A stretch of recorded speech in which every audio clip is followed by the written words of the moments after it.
नमस्कार दोस्तों, आज के हमारे इस वीडियो में हम आपके लिए छठी मैया की लीला की एक बहुत सुंदर कहानी लेकर आए हैं। बहुत समय पहले की बात है। एक बुढ़ी अम्मा थी, उनके एक बेटा और एक बहू थे।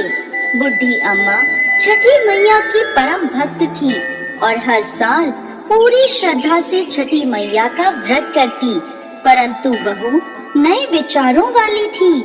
वो पूजा पाठ में विश्वास नहीं करती थी। एक बार बुढ़ी अम्मा छठ पर्व करने की तैयारी कर रही थी। बुढ़ी अम्मा की बहू उन पर हंसने लगी और बोली, अम्मा, दुनिया कहां से कहां चली गई है। लोग आसमान को छू रहे हैं और आप आज भी इतनी अंधविश्वासी हो। पढ़ी लिखी बहुओं का छठी मैया की परम भक्त बुढ़ी अम्मा पर कोई असर नहीं हुआ। वो तो बस अपनी तैयारियां करती रही। बहू फिर बोली, अम्मा, ये सब बेकार की बातें हैं। इस उम्र में 3 दिन तक भूखी रहोगी तो खुद पर ही मुसीबत लाओगी। ना जाने क्यों भूखे प्यासे लोग खुद को सताते हैं। नई बहू की बातें सुनकर बुढ़ी अम्मा मुस्कुराई और बोली, बहू, शादी के बाद मेरे संतान नहीं हो रही थी, तब मैंने इन्हीं छठी मैया के व्रत को किया। तब छठी मैया ने मेरी पुकार सुनी और ये तेरा पति छठी मैया का ही प्रसाद है। तू भी इस वर्ष छठी मैया का व्रत कर, माता तेरी भी पुकार सुनेंगी और तेरी गोद भी हरी हो जाएगी। मगर नए युग की नए सोच वाली बहू किसी का कहा सुनने वाली नहीं थी। बोली, मैं पूजा पाठ नहीं करने वाली। सुंदर पति मिला है, जीवन में हर सुख मिला है, आलीशान घर है, दिन रात मस्त रहती हूँ। पूरे गांव में मुझ जैसा धनवान कोई नहीं है। सासू माँ इस दुनिया में कर्म प्रधान है। बुढ़ी अम्मा के लाख समझाने के बाद भी बहू पर कोई असर ना हुआ। वो नास्तिक थी। इतने में बुढ़ी अम्मा का बेटा वहाँ आया और बोला, ठीक है, तुम्हें पूजा पाठ नहीं करनी तो मत करो, लेकिन तुम मेरी माँ से झगड़ो मत और जाकर तैयार हो जाओ। छठ माता के घाट पर जाने का समय हो गया है। बहू बिना रुचि के उनके साथ घाट पर जाती है, लेकिन वहाँ पूजा करने की बजाय वो मेला घूमने चली जाती है। कुछ देर बाद उसका पति उसे वहाँ ना पाकर ढूंढने लगता है, तो वो हलवाई के पास स्वादिष्ट पकवानों का मजा लेती नजर आती है। पति उसे कहता है, अरे तुम यहाँ तक आई हो, कुछ देर माँ के साथ बैठो।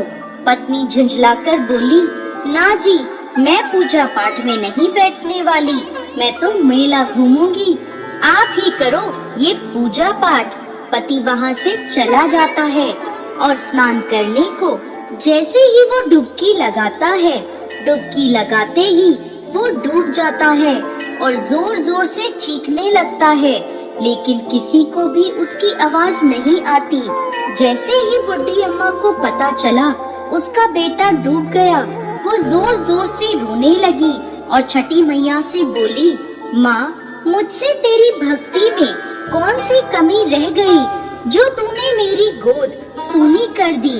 बोलो माँ, हमसे ऐसी क्या भूल हो गई। हम तो घाट पर तुम्हारी पूजा करने आए थे, तुमने तो हमारी दुनिया ही उजाड़ दी। माँ, यदि मुझसे जाने अनजाने कोई भूल हुई हो तो उसकी सजा मेरे बेटे को मत दो। ऐसा कहकर बुढ़ी अम्मा जोर जोर से रोने लगी। उधर मेले में शोर मचा कि घाट पे एक व्यक्ति डूब गया है। सुनकर बहू दौड़ी दौड़ी वहाँ आती है और देखती है कि उसकी सास रो रही है और उसका पति डूब गया है, तो उसे सदमा लग जाता है। वो जोर जोर से चीखती हुई बुढ़ी अम्मा से कहती है, मैंने पहले ही कहा था अम्मा, ये छठ के चक्कर में मत पड़ो, सब ढोंग है, अंधविश्वास है। और देखो, आज मेरा पति मुझसे दूर चला गया।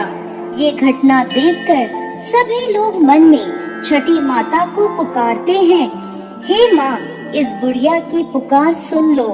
छठी मैया तो है ही दयालु। माता कभी अपने भक्तों को निराश नहीं करती। इधर पुत्र वियोग में बुढ़ी अम्मा जैसे ही जान देने नदी में कूदने लगती है, तभी नदी में से एक लहर उठती है और उसी लहर में से बुढ़ी अम्मा का बेटा बाहर आ जाता है। ये देख छठ घाट पर खड़े सभी लोगों की आंखें खुली की खुली रह जाती हैं। बुढ़ी अम्मा खुशी से रोने लगती है। बहू भी खुशी के मारे जोर जोर से रोने लगती है। इतने में तेज गर्जना के साथ छठी मैया प्रकट हुई और बोली, मैं कभी अपने बच्चों का अहित नहीं करती। मैंने तुम्हारी आंखों से अज्ञान का पर्दा हटाने के लिए तुम्हारे पति को पानी में डुबाया था। मैं सदैव अपने भक्तों की रक्षा करती हूँ। इस कलयुग में जो भक्त मेरी पूजा करता है, मैं उसकी मनोकामना पूर्ण करती हूँ। ये कहकर छठी मैया अंतर ध्यान हो गयी और घाट पर मौजूद सभी लोगों ने छठी मैया की जय जयकार करी।